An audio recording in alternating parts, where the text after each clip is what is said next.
இப்போ வந்து கார சட்னி செய்ய போகிறேன். அதுக்கு வந்து தேவையான பொருள் எடுத்து வச்சுருக்கேன். இப்போ ஒன்று ஒன்றா காமிக்கிறேன்.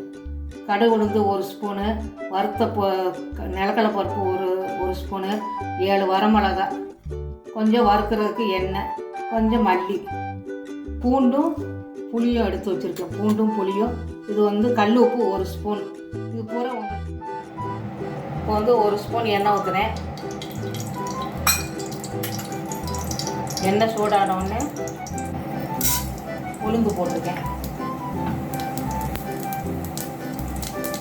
இப்போ மல்லி போட்டிருக்கேன். இப்போ வந்து வறுத்த நிலக்கடலை பருப்பு கொஞ்சம்,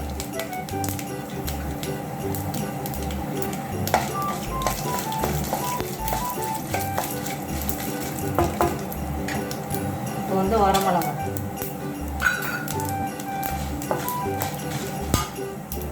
இப்போ பூண்டும் புளியும் போட்டிருக்கேன். இப்போ வந்து உப்பு. இப்போ வந்து வரமிளகா ரொம்ப வறுக்க வேண்டாம். இந்த ஸ்டேஜ் தான் அடுப்பு ஆஃப் பண்ணிடுது. வறுத்தது நல்லா ஆறி போச்சு. இப்போ வந்து உங்களுக்கு மிக்சியில் அரைச்சி காமிக்கிறேன். இப்போ நல்லா ஆறணும். கார சட்னிக்கு அரைச்சிட்டேன். கொஞ்சம் குறைன்னு அரைக்கணும். ரொம்ப நைஸாக அரைக்கக்கூடாது. இந்த மாதிரி எண்ணெய் சூடானோன்னு போடணும். கடுகும் உளுந்தம் பருப்பும் 1 ஸ்பூன் எடுத்து வச்சுருக்கேன் தாளிக்கிறதுக்கு. நல்லா வெடித்த உடனே கருவேப்பிலை போட்டுட்டு ஆஃப் பண்ணிடணும். இப்போ கடுகு நல்லா பொரிஞ்சிருச்சு. இது வந்து கருவேப்பிலை